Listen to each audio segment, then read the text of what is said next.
As of late, the burning question within the manosphere, and more specifically the men's rights movement, has been to be political or not. I think the answer is the simple one. The men's rights movement will at some point make its inevitable debut on the political scene. Now, in doing so, it will confront a dualistic political system hostile to the needs and interests of men on both sides, contrary to the growing cacophony of screeching rightist partisans insisting that the MRM immerse itself in their personal political milieu. The sour, stipulatory stench of red, white, and blue, good old red-blooded American nationalism emanating from their breath, that kind of sanctimonious, fake, self-contradicting, patriotic douchebaggery that this picture encapsulates pretty perfectly, I think. This sums up quite nicely, I think, just what kind of baggage an MRA endorsement of right-wing politics would bring with it. That certain type of cringe-inducing right-wing charm, that peculiar Santorum-esque brand of morality, and that gung-ho, freedom-loving, except when the Patriot Act is keeping us safe, and Christian, except when it's time to bomb Iraqis, hypocrisy that is inextricable from mainstream right-wing politics, no matter how many different conservatives inhabited right-wing political infrastructures. It should be noted, and noted clearly, that there are a great many conservatives, fiscal and constitutional or otherwise, that are concerned with rectifying genuine issues catalyzed by a great many characteristically liberal left-wing dysfunctions. And yet the above characterizations of the right-wing establishment will remain and persist despite their efforts. The purpose of this video is to address the current push within the men's rights movement towards conservative politics that translate in the end to nothing more than GOP business as usual. Now, the obviousness of left-wing establishment politics being incompatible with the goals of the men's rights activists are assumed here, and as such I will not cover them at length here. What will be addressed is the much more subtle, but just as negative implications of a right-wing affiliated men's rights movement and what specific political actions can be adopted by a politicized men's rights movement. A fledgling MRA movement, having not the political clout nor the financial capital to bring even the most simplistic male grievances to the fore, simply cannot afford to make the baggage of right-wing politics its own. Such a move would put us squarely in the trench warfare struggle of right versus left politics, where one side gains ground only to be beaten back by the other, back and forth, perpetually without either side making any real ground. Partisan wedge issues dominate left versus right politics, and any alignment on the part of the men's rights movement with the right will result in our being tasked with guarding a remote outpost, signifying our metaphorical grievances and their priority to the right, very far, far away from the front lines where the real battles take place. Abortion, the war on terror, military spending versus entitlement spending, these are the issues that a partisanized men's movement would take back seat to. Again, I want to concentrate here mostly on the futility of a male endorsement of the conservative right only as a rebut to a growing number of MRAs calling for a strictly rightist partisan approach for the purposes of mediating MRA grievances. It should be a foregone conclusion, however, that throwing our chips in with the liberal left would provide to us an equally lackluster devotion to the core issues that MRAs seek to address.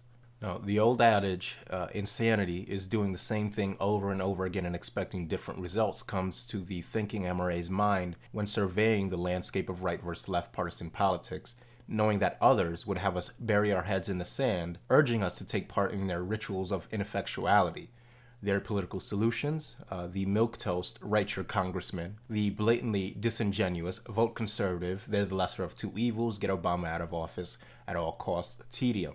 When pointing out the futility of pulling down a lever for Mitt Romney come election time, partisan MRAs point out that the men's rights movement, in choosing to remain apolitical, will remain forever relegated to a cyber dungeon of sorts, the internet manosphere. Admittedly, the term apolitical, a term I've used before to describe that the men's rights movement should refuse to affiliate with any political party, is a bit misleading. A partisan is much more descriptive for my idea of the political approach that the men's rights movement should take.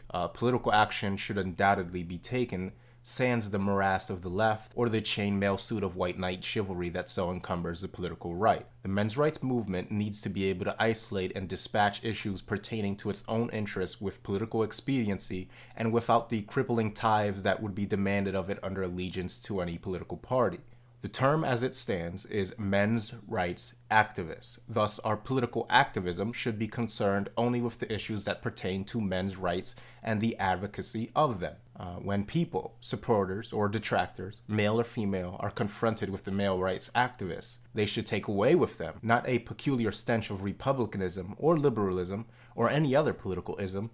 They should take away a definitive idea that the MRA is concerned only with political issues relating to men. Now, the current conservative sales pitch is one that revolves around an, I'll say, partly flawed limited government approach. It is not flawed in its insistence of limiting government. Less government will definitively decrease the state's ability to use coercive state power against men. Where it is fundamentally flawed is in its reluctance to take part in, and even its stated goal to eliminate identity politics altogether. You see, it's human nature to advocate for one's associated group. Limiting government will never stop women from advocating on their own behalf for government benefit. No, you see, at best, limiting government will only serve to limit the amount of benefits that the varying groups bound to lobby government for their own interests will have access to. This is to say that unless conservative politics can force the state, which also operates in the interest of its own self-preservation, to operate under the absolute minimum amount of taxpayer dollars, which we all know is highly unlikely, there will always be a surplus of funds that will be designated by which political groups most effectively advocate for them.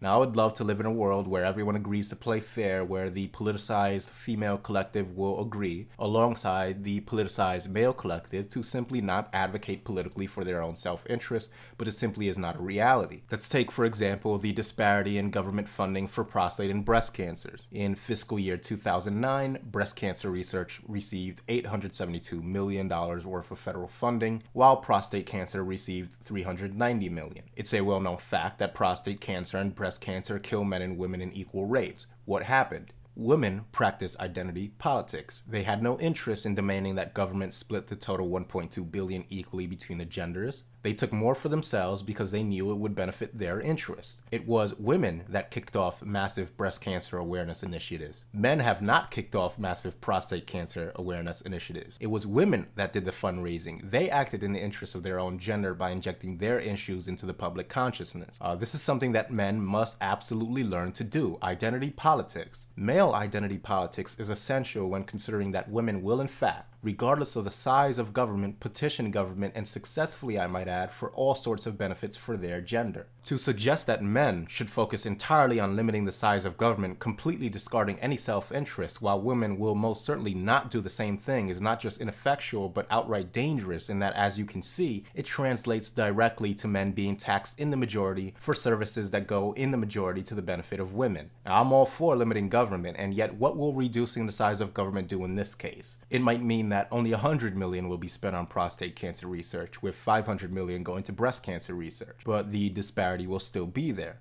Considering that men pay the majority of taxes, and will continue to do so no matter how much one shrinks government, it's time we start demanding our share by practicing a partisan identity politics. The fundamental problem with the men's rights movement adopting a partisan approach to politics is that it depends on elected officials to do our bidding. We elect politician A under the inefficient pretense of the lesser of two evils political philosophy. Politician A has obligations towards constituency B, C, and D, and finally then to us MRAs. And in the event that constituencies B, C, and D's interests outweigh to that politician that of the MRA constituency, politician A may very well, by virtue of his job security, enact legislations not in keeping with and even in direct contradiction to what his MRA constituency elected him for, and that is unacceptable. Constituencies advocating in this manner for their own self-interest via a politician must in fact render assistance to said politician's political campaign in the form of donations, in the form of public advertising, and a myriad of other political functions. All this energy expended still does not guarantee said politician's election, and said politician's election, as just mentioned, does not guarantee that he will act in keeping with the interest of one of the many constituencies that got him elected. Furthermore, the constituency in supporting said candidate now has, whether they like it or not, an affiliation with that specific candidate's political policies. This is a highly inefficient way to address our grievances in the political sphere. Take, for completely hypothetical reasons, the Democratic Party. Let's say tomorrow, a prominent Democratic politician started insisting that MRA issues be taken seriously, and say one of those MRA issues is a complete separation of marriage and state, meaning that the state should have absolutely no authority in the definition of marriage whatsoever. We also know that a prominent liberal Democratic issue is that of gay marriage. MRAs could decide to throw their political support behind this Democratic politician, yet in the end, he may decide it more politically prudent to attend to the need of his other constituency, that being gay men and women advocating for government legalization and recognition of same-sex marriage. Thus, in supporting this candidate, in telling ourselves, well, at least he's not Romney or another Bush, and he does seem to support men's issues, we will have had achieved nothing other than securing another politician's livelihood for another term, while also expanding government's power to define and thus interfere into marriage, which is what got us into this mess in the first place. These ideas on marriage come not out of a desire to interfere with the political initiatives of the gay rights activists, but out of the fact that we have seen men consistently extorted and disenfranchised in all marital and familial realms of Western law. If we portray ourselves as men advocating for men, completely happy with different, ceremonial, non-governmental definitions of marriage for both heterosexual and homosexual couples, we very well may have sidestepped being at odds with an extremely well-funded and organized political infrastructure, the gay rights movement. If we were to take the same exact stance whilst affiliating ourselves with right-wing politics, we will be viewed as hostiles in a larger partisan political beef we did not start and cannot finish. Understand that no political party will ever have men's issues as the core or even the major proponent of their political platform. The political wedge issues of our time, acting in concert with biological proclivities of both men and women to protect and provide for the female gender, ensures that mixing MRA issues into either of the American political parties will result in our issues being forwarded immediately to the bottom of the political to-do list. We cannot afford to not be viewed by society as always being concerned with issues pertaining to men's rights or men's health, men's reproductive rights, male suicide, selective service, men's everything. Now, the thinking MRA, in response to the efforts of others to ring us into the GOP, may find himself in a voting booth where he will give pause almost certainly to a vote for Mitt Romney or any other conservative politician. He might ask himself about the war on terror, something that Mitt Romney will surely continue to perpetuate. He may say to himself, in voting for this presidential candidate, how many more men will die half a world away due in part to the vote I'm about to cast? He may say to himself, how will his supposed stance of limited government change the fact that my vote might contribute to the decade-plus long act of sustained misinjury that is the war on terror? But that same thinking MRA might give very little or even no pause to a class action lawsuit against the federal government citing selective service discrimination against men. He could easily understand a focused and isolated legal action stating that the government, via selective service, discriminates against men. He could read for himself that the clear intention of the class action suit is to either make women sign up as well or to do away with selective service registration altogether. The thinking MRA could easily get behind a class action lawsuit filed on the part of men demanding that hospitals have no authority to circumcise males without express adult consent of the male in question. The 13th Amendment to the U.S. Constitution states clearly, quote, neither slavery nor involuntary servitude except as punishment for crime whereof the party shall have been duly convicted shall exist within the United States or any place subject to their jurisdiction, end quote. This can be taken to the Supreme Court if need be to do away permanently with alimony law. I would put my time and even my money behind such an effort. I won't, however, put my time and money behind Mitt Romney or Obama or even Ron Paul. Why? They aren't MRAs acting in the interest of men. This is something that the MRAs are going to have to do for themselves. If we want a male birth control pill, for example, men are going to have to organize, form public events in large numbers and with the media covering it, showing the relevant pharmaceutical companies that there exists a real demand for it. In doing so, we can also highlight which feminist groups are responsible for inhibiting the development of a male birth control pill. A non-biased soundbite from an MRA asking why feminists want birth control only for women would go a long way. I mean, there are a million things that we can do that Mitt Romney and his political party will never do for us. If we want things done, we're going to have to do it for ourselves. Now, if in the end you still want to go vote for a conservative or a liberal or whatever, that's your individual choice, and I'm not going to try and stop you.